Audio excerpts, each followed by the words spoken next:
Welcome to the Musings of Jessica Marie. For most Black Americans, it's historically been a struggle to access equitable and quality education. From being denied the ability to read and write during the days of slavery to the more modern white flight phenomenon of hoarding better resources, it's always been an uphill battle to enrich the minds of a demographic that's been unjustly discriminated against. Join me as we shine a historical spotlight on Ruby Bridges, the brave young girl who helped desegregate schools in Louisiana. Ruby was born on September 8, 1954 to her parents Abin and Lucille Bridges. She was the oldest of her parents' 5 children, and she took her role as big sister seriously by taking care of her younger siblings. The family moved from her birth hometown of Tylerton, Mississippi, to New Orleans, Louisiana, when she was 4 years old. Ruby was born right as the civil rights movement was gaining traction. The pivotal case of Brown versus Board of Education that made integration possible was decided just 3.5 months before Ruby was born. Despite the ruling being finalized in 1954, most of the southern states were extremely resistant and refused to enforce the new federal laws. Federal troops had to be called in to protect brave Black Americans like the Little Rock Nine from the racist and volatile mobs that threatened their lives. Integration was slow to take root throughout the South and didn't actually exist until many years later. As a way to supersede the federal ruling, many school districts, like the New Orleans Parish School Board, administered an entrance exam to keep Black children out of white schools. Ruby attended a segregated kindergarten in 1959, but was one of 6 Black children who passed the entrance exam to attend the all-white William Frantz Elementary School. 2 of the 6 decided to stay at their segregated school. 3 were transferred to another all-white school named McDonough No. 19 Elementary School, and Ruby attended William Frantz by herself. Ruby, along with the 3 other kids sent to all-white schools, were escorted by federal marshals for their safety. Her dad was initially reluctant to send his 6-year-old daughter into the belly of the beast, but her mom was adamant that she needed a better education and to be a symbol of hope for all Black American children. As Ruby approached William Frantz on her first day, she saw a large crowd that was gathered around throwing things and shouting obscenities. Despite her young age, she never cried and remained courageous throughout the whole ordeal. Getting past the ravenous mob outside was just the beginning of the discrimination she faced. The second that Ruby stepped foot inside the building, white parents rushed to take their children out. All of the teachers except for one refused to teach while a Black child was enrolled. Barbara Henry from Boston, Massachusetts, was Ruby's only teacher for over a year. That very first day was extremely chaotic, and not much learning actually happened since Ruby and her mom spent the entire day in the principal's office. There was such an uproar that she wasn't even able to go to her classroom until the next day.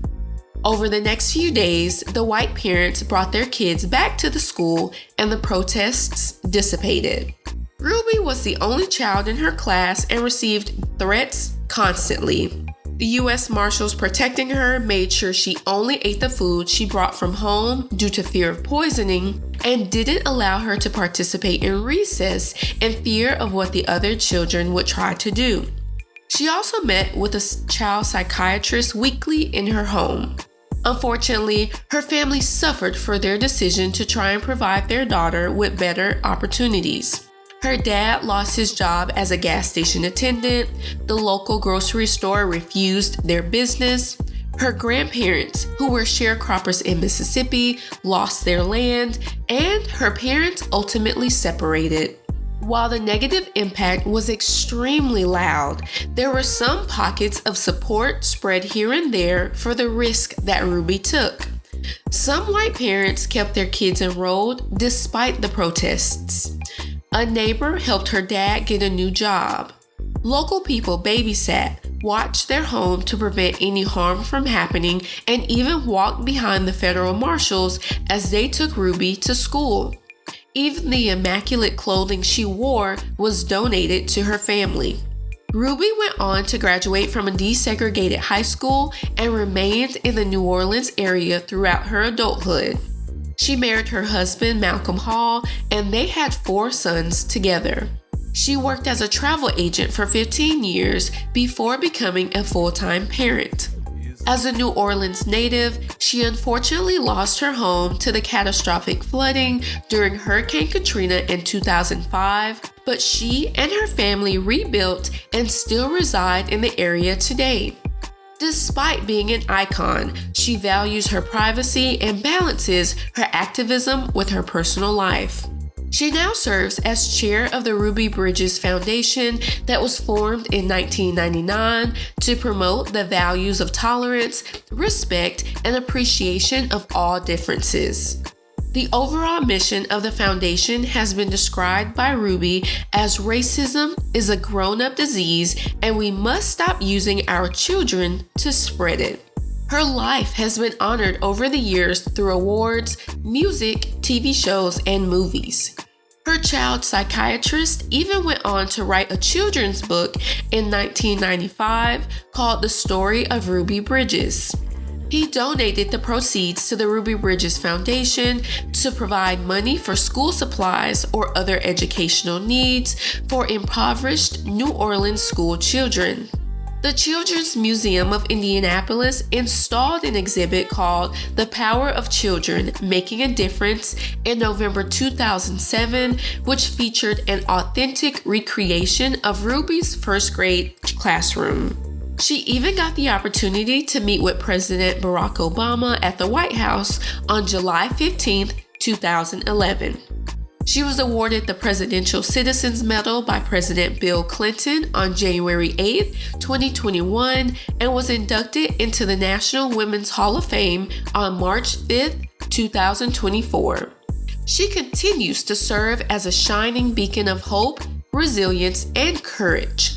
She risked her life to pave a way for future generations and has continued giving back to build up her community. Ruby is a living icon, legend, and a true inspiration to those who continue to fight for justice, equality, and better conditions. If you enjoyed this episode, let me know by giving this video a thumbs up, leaving a comment, and subscribing to my channel. I'll see you in the next episode. Signed, Jessica Marie.